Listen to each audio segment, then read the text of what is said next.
njagadde buli omu akimanye nti Museveni afuba okukola kyonna kyasobola okukola mu mbeera yonna okulaba nga sibeera ku kalulu mu mwaka ogujja ogwa 2021 kuba amanyi singa mbeera ku ballot paper talina chansi yonna kati akola buli kyasobola. Mumulabye ng'akozesa abalooya abajingirire okunteekako emisango nti saasoma ne gigwa butaka ne baleeta emisango nga basoomooza okuzaalibwa kwange abalala bandopye n'okundoopa lwaki nazaalibwa naye era byonna bigenze biyiika bwe bityo. Agenze mu maaso n'okozesa obulimba mwamulaba nga nteekako emmundu ne balimba nti bakutte emmundu mu ruumu yange n'ebirala naye Katonda gwe tusinza teyeebaka ensonga lwaki tukyamalako.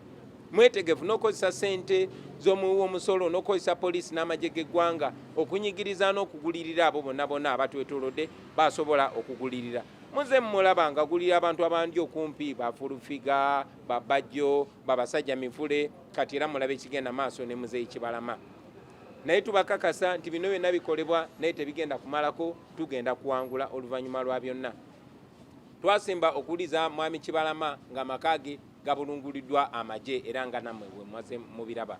Okuddamu okumulaba ng'ayogerera ku vidiyo naye ate nga bwe yeetegereza ekifaananyi ekyo alinga eyabadde ayogerera ku mudumu gw'emmundu. Tubadde mu kooti era bannamateeka baffe basabye kooti ereete Mwami Kagombe ne Mwami Kibalama babuzibwe ebibuuzo mu kooti. Naye n'oyo looya aleese ate affidavit ey'okubiri ng'ekontana n'egyasooka okukola ne looya yennyini akakasisa nti tabalinaako control tamanyi gye bali ng'alaga nti babaleeta buleesi kusayininga ne babazaayo.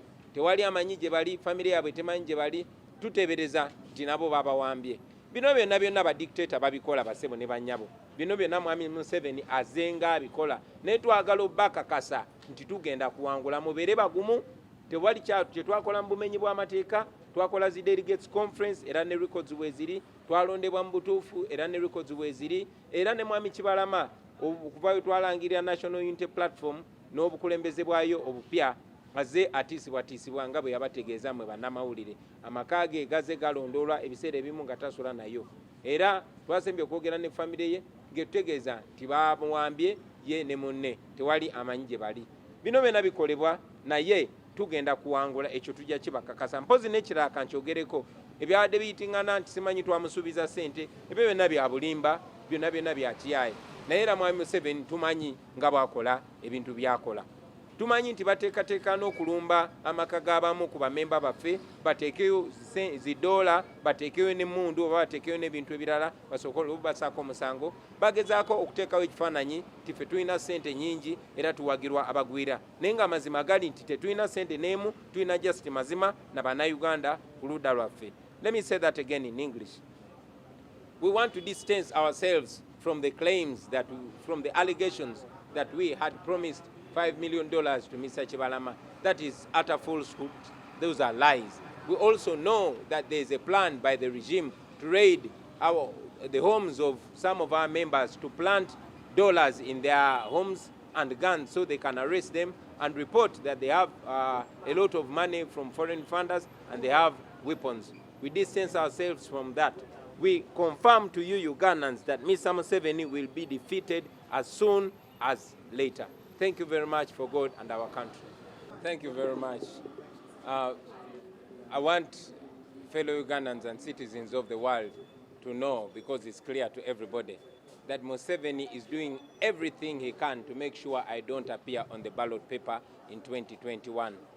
This has been evident from challenging my academic qualifications, to challenging my date of birth, to planting guns in my room, many other things. And we expect much more.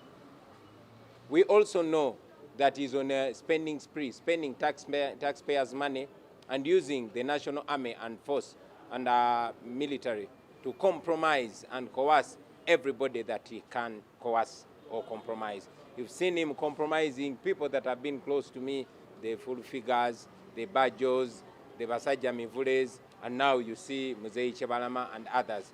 We can guarantee you that you're going to see many disappointments. You're going to see many unbelievable things. But again, I guarantee you Ugandans, and I guarantee you Mr. Museveni, that we are going to defeat you in 2021.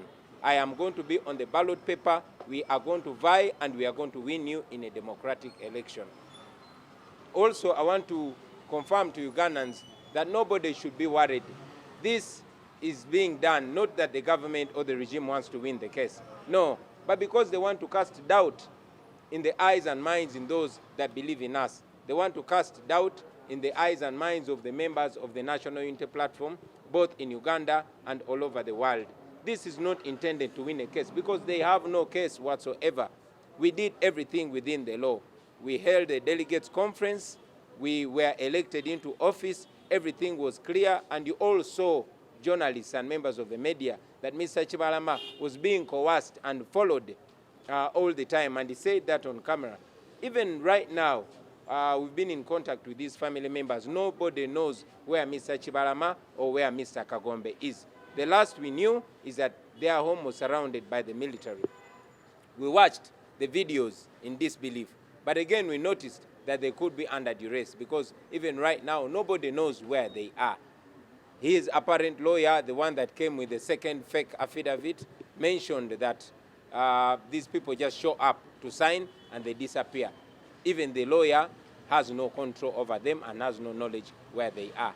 I can only assure you that oppressed people will not be oppressed forever. We shall definitely win. Mu Luganda.